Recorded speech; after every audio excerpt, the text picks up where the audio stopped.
Tonight on CTV News at 5. We expect, as in many years, this will put significant strain on the healthcare system. Sickness surge. Flu cases are on the rise. So my heart was pretty much going to jump out of my chest, and definitely not something I ever expected to happen. Holiday Haul, the biggest firefighters 50-50 draw yet. We had approximately 20,000 people here at the peak of the event, so it was quite an afternoon, quite an evening. Family Fun Fest. Moncton is ready to ring in the new year. And it's a cold wind that's blowing snow squalls around parts of the region tonight. Live from the Maritimes News Center, this is CTV News at 5. Good evening and welcome to CTV News at 5. I'm Katie Kelly in for Maria Panapallis. Thank you for joining us. First at 5 tonight, flu flare-up. Cases are rising across the region, and as CTV's Vanessa Wright reports, health officials say this flu season is hitting the Maritimes harder than expected. Vanessa. Katie, it's a troubling trend that's putting pressure on hospitals and healthcare workers as more people are showing up in emergency rooms with flu symptoms, including children. Flu cases are up nationwide, and inside maritime hospitals, the situation is concerning. Influenza is definitely something we're starting to see a lot more of over the past couple of weeks in our hospitals in Nova Scotia. The IWK Health Center in Halifax is reporting a large increase in the number of children coming to the emergency department with serious flu symptoms. You know, cough, sore throat, significant muscle ache. So a lot of people feel really, really achy. A lot of people say to me in the emergency department, they almost feel like they've been hit by a bus, right? Like really uncomfortable, as well as significant fever. So those would be kind of the common hallmark symptoms. Clark says vaccination is still the best form of protection and that the influenza vaccine prevents 30 to 40% of hospitalizations. Some pharmacies in the region are seeing an uptick in the number of flu shots administered compared to last year. Our clinics have been full all year, and we've actually seen more flu shots given at our stores than we have in the past. So a little surprised about that. He calls it a good sign people are getting ahead of the surging illness, which can especially impact those with pre-existing conditions. It's not just you that you're protecting, it's people around you. You might be healthy and vibrant, but your grandmother, grandfather, or somebody who's going through chemotherapy where their immune system is lower, they need you to be protected. Families can also protect themselves by maintaining proper hand hygiene, staying home when sick, and wearing a mask. A hope it will slow down growing numbers. So we expect, as in many years, this will put significant strain on the healthcare system, but also on our patients in general. You know, even if you don't need a hospitalization or an emerge visit for influenza, it's a really uncomfortable illness. Now, most cases of the flu can be managed at home, but officials say if you or your child is experiencing serious symptoms, they encourage that trip to the emergency room. Katie. Thank you so much, Vanessa. CTV's Vanessa Wright for us. In the news center this evening, Todd Battis is in the newsroom as well with a preview of CTV News at 6. I certainly am, Katie. As yesterday's storm moved across the Maritimes, it contributed to dozens of accidents on the road.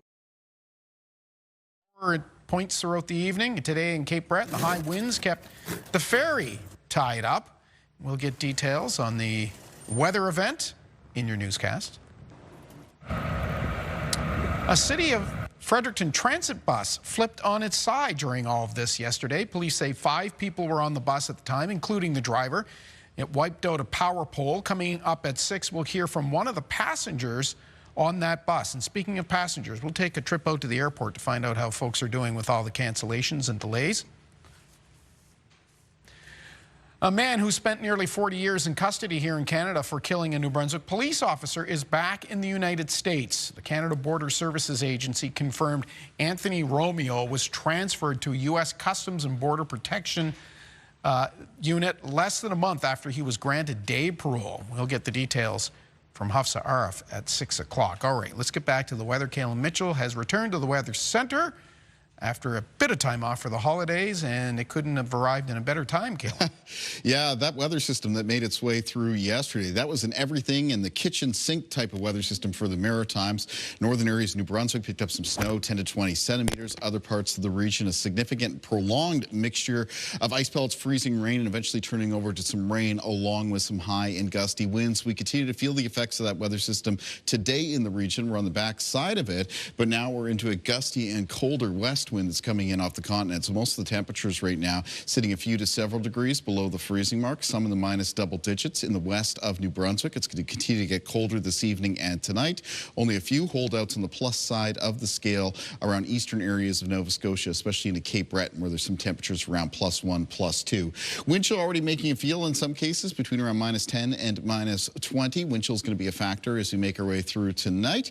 Taking a look at the winds, in a lot of cases, they're still being sustained between 20 and 40 kilometers per hour, even higher than that for weather stations on exposed areas of the coast, including parts of the Atlantic coastline of Nova Scotia, near coastal areas of Prince Edward Island, where some sustained winds are clocking in between 40 and 60 and being accompanied by some gusts still pushing up between 60 and 80 kilometers per hour. Now, the wind gusts are going to be diminishing just a little bit tonight, but still going to be gusty all night long, and winds will be on the blustery side for tomorrow. The other thing that's happening in these cold west winds is we're getting areas of flurries and snow squalls in some cases. The risk of snow squalls will be highest around the southwest of Nova Scotia and in areas up and around the Minas Basin as we continue through this evening and tonight. Those areas remaining underneath a snow squall watch. I'll have more on the forecast a little bit later on. Katie. Thank you, Kaylin. We'll see you soon. Well, travel plans across the Maritimes have been turned upside down with canceled flights, long delays, and some travelers stuck far from home. CTV's Emma Convey is live from the Halifax airport with more on what passengers and airlines are dealing with right now. Emma. If you've ever been stuck at the airport, you know the scene. It's packed terminals, tired faces, and departure and arrival boards glowing in orange with delays. Now, this comes after the Halifax airport closed their airfield yesterday for about 10 hours, from 3:30 in the afternoon until 1 in the morning. The closure was caused by persistent freezing rain, with crews unable to stay ahead of the conditions for several hours.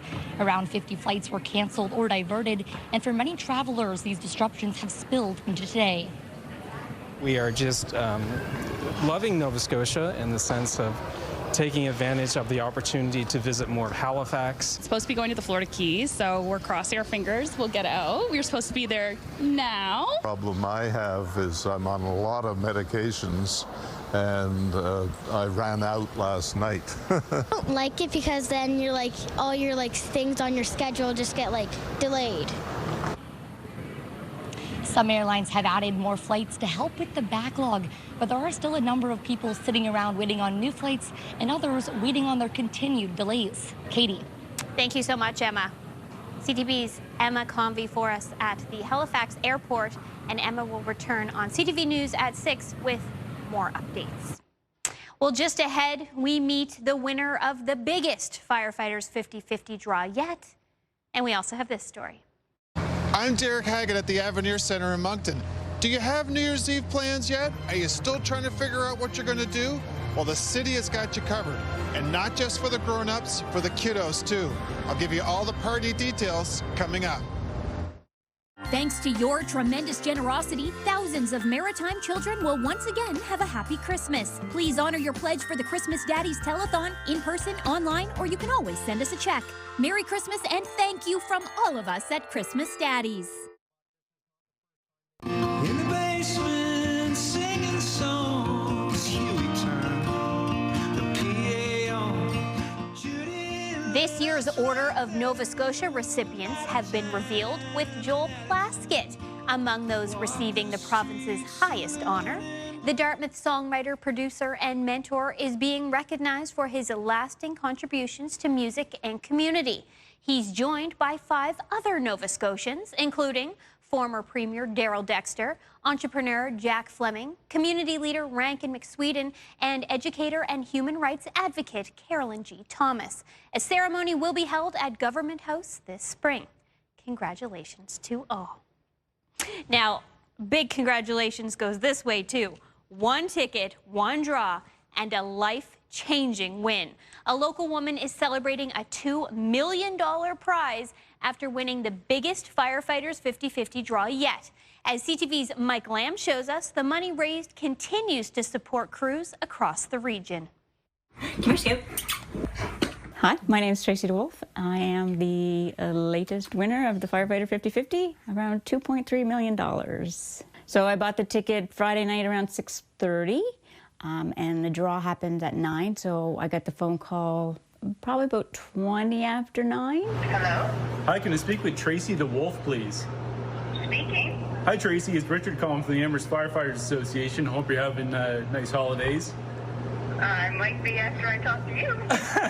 I'd already seen the winning number, but it took them to call me to kind of like hit home that was the same number. Congratulations, Tracy. You're this week's grand prize winner of the Nova Scotia Firefighter 50-50 in the amount of $2,326,608. Is this for real, right? Yeah, it's for real. I am speechless. I don't know what to say. So my heart was pretty much going to jump out of my chest, and definitely not something I ever expected to happen. This was the best Christmas surprise I've had. One thing people have been asking me is, I only bought one ticket. Only takes one ticket to win. But support your local fire departments and buy tickets. Well, it's very important for us. The money that we raise through this is augmenting, obviously, in some departments, some of the different gear and things that they can do, training, equipment. We started off seeing hoses, and hard hats and boots. And now people are up to, drones and boats and trucks, heavy rescue gear. So it's been able to train our firefighters better and equip them better to help the public service. Nova Scotians are very generous. They certainly support their firefighters. We certainly say thank you very much. We can feel it. We appreciate your support. Hey, come over here. Working today, still going to work, at least for a little bit until I think about the plans and talk to some financial planners. Not on my bingo card for the year or my lifetime, but I am very grateful.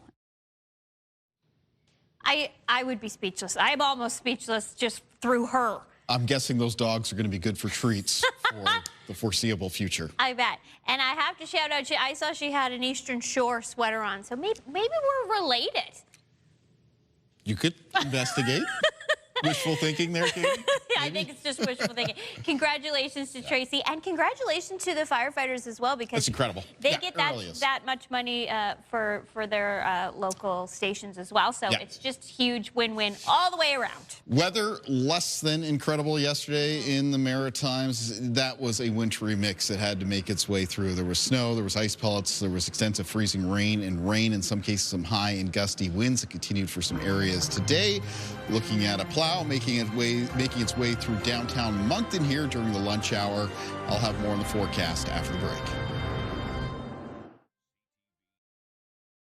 Welcome back to CTV News at 5, and Kaylin Mitchell back in the Weather Center. It's so great to see you. How were the holidays? The holidays were fantastic. How about yours? So good, so good. But it's nice to be here, and it's nice to have you back here. And I know you have a lot to get to, so I'll let you do it. Nice to be inside out of a very cold wind that's blowing across the Maritimes right now. And that weather yesterday, that was nasty to deal with. Almost took a little bit of a slip myself on some of that freezing rain that was making its way in through the Halifax area. Looking out here at the Bedford Basin, you can see a cloudy sky, but at times today we've had flurries blow through Halifax. We've had some grapple, that's also known as soft hail or snow pellets. And there are parts of the region continue to deal with the risk of some snow squalls as we move through this evening, tonight, and straight on in towards Wednesday. And this is all happening in behind that weather system that brought us that wintry mix of weather yesterday. Now, the center of the storm system is now moved up towards basically the mouth of the St. Lawrence River, but in behind it, directly in behind it, there's still a strong pressure gradient, and that's what's driving these cold and gusty west winds off the continent. And then we've talked about this before, but anytime we have that colder air move in over top of those open ocean waters, that's when it brings flurries and snow squalls on shore. 4, and we have a continued risk of seeing some of that as we make our way through tonight and in towards tomorrow. Some of the areas at most risk of some further snow squalls include locations in and around the Minas Basin of Nova Scotia. Look at this intense snow squall that's set up right around the Parsboro area and then is climbing up into some of the higher terrain in Cumberland County. There could easily be some of the higher elevations, some overall snowfall amounts in that band of between 15 and 30 centimeters. We've had some streakier flurries and squalls go in and around the Truro area, around parts of the 102 and towards Stewiacke. That continues at this hour, as well as for parts of the Annapolis Valley and even occasionally in and around the Halifax area. If you get into one of these snow squalls, you can find your visibility reduced quite quickly, as there will be some blowing and drifting snow conditions. So the risk of further snow squalls in the Maritimes this evening and tonight is going to be greatest around the southwest of the province, so the Tri-County region, Shelburne, Yarmouth, Digby counties, then up through the Annapolis Valley, and then in around the Minas Basin, and again into parts of Cumberland and Colchester counties as it climbs up into that higher terrain. And because the wind direction and the wind speed doesn't change all that much for tonight, the risk of snow squalls for that part of the Maritimes will continue as we make our way into and through Wednesday morning. Other parts of the region on Wednesday can expect more of a mix of sun and cloud. It is going to be a colder day. Taking a look at the winds in the forecast, so very gusty out there now, especially exposed areas of the coast. Some peak gusts coming up still between 50 and 80 kilometers per hour. The wind gusts diminish just a little bit overnight, and tomorrow's winds not as strong as today, but will still be blustery with gusts between 20 and 40 kilometers per hour for New Brunswick and Prince Edward Island, and gusts between 30 and 50 kilometers per hour for Nova Scotia. In the forecast for low temperatures for tonight, they'll be falling into a range around minus 15 to minus 10 in New Brunswick. Now with the wind, and wind chill values later tonight are going to be making it feel into the minus 20s for many communities, and around minus 10 for Charlottetown for tonight. And again, the wind chill can make it feel between minus 16 and minus 20 at times. And low temperatures for Nova Scotia between around minus 4 and minus 8, but with those gusty winds making it feel well down into the minus teens. In the forecast for Wednesday, cold across northern areas of New Brunswick with the high temperatures between minus 10 and minus 13. The remainder of the province will see looking at high temperatures between minus 6 and minus 8, minus 3 for Grand Manan, minus 7 for Charlottetown, many communities in Prince Edward Island for tomorrow, and the high temperatures for Nova Scotia in the range of around 0 to minus 4.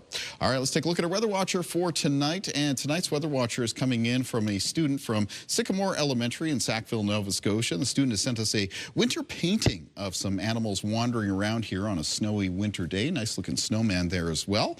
And weather watchers can come in anytime to CTV Weather Watchers, P.O. Box 1653, Halifax, Nova Scotia, B3J2Z4, or you can email kaylin.mitchell@bellmedia.ca. Katie. Kaylin, thank you. Christmas may be over, but the impact is still being felt. As CTV's Mike Lamb shows us, a couple of local homes known for their incredible light displays are now counting up the dollars raised for charity. We're at 1748 Rosebank. This is my home. I've been at this for 23 years now.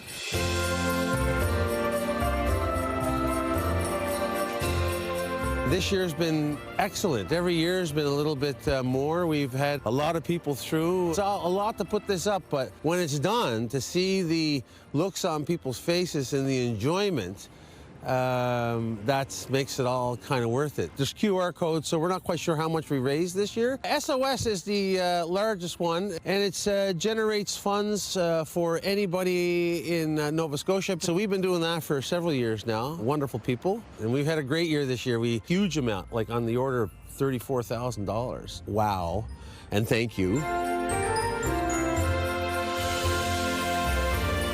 So we've just been doing this. I'm Charlie Brown. My brother Carmen's up the street. He does for Food Bank. So it's been great. Yeah, I think the community enjoys it. I think people benefit from it. Christmas is tough for some people, and hopefully this raises a few spirits.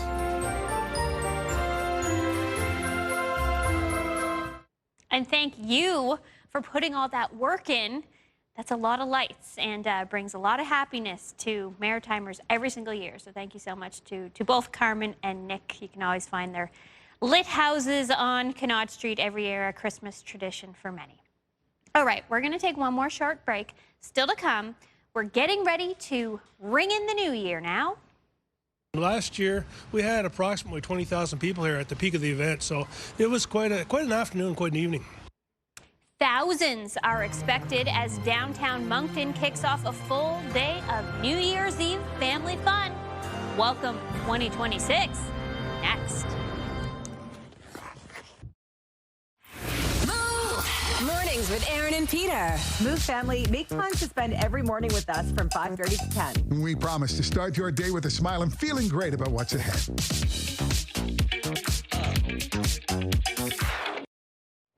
Welcome back. Well, still looking for plans this New Year's Eve? If you're in the greater Moncton area, the search is over. CTV's Derek Haggett takes us to the place to be for the big celebration. The ice is all set for the New Year's Eve Family Fun Fest. It's become a signature event with skating, live music all day long, a Wildcats game, and plenty of activities for kids. It's the 4th annual outdoor-indoor community party, and it keeps getting bigger and bigger. And it's growing every year, and last year we had approximately 20,000 people here at the peak of the event, so it was quite an afternoon, quite an evening. Family fireworks at 7 and the grand display to ring in the new year at midnight. There's also a s'more station for the little kids and a beer garden for the grown-ups. Kodiak Transpo this year are providing free bus service from 5:30 in the afternoon up till midnight, so they'll get you here safely, they'll get you home safely. For many in Moncton, New Year's Eve means going to see the sold-out Wildcats game. New Year's Eve, we're coming here to Fun Fest. We're going to the Wildcats game, have reservations at a restaurant nearby, and staying at the hotel across the street. We're gonna go to the Wildcats. Come to the Wildcats game, watching some hockey, and then probably watch some fireworks after. It's also a night to spend quality time with loved ones.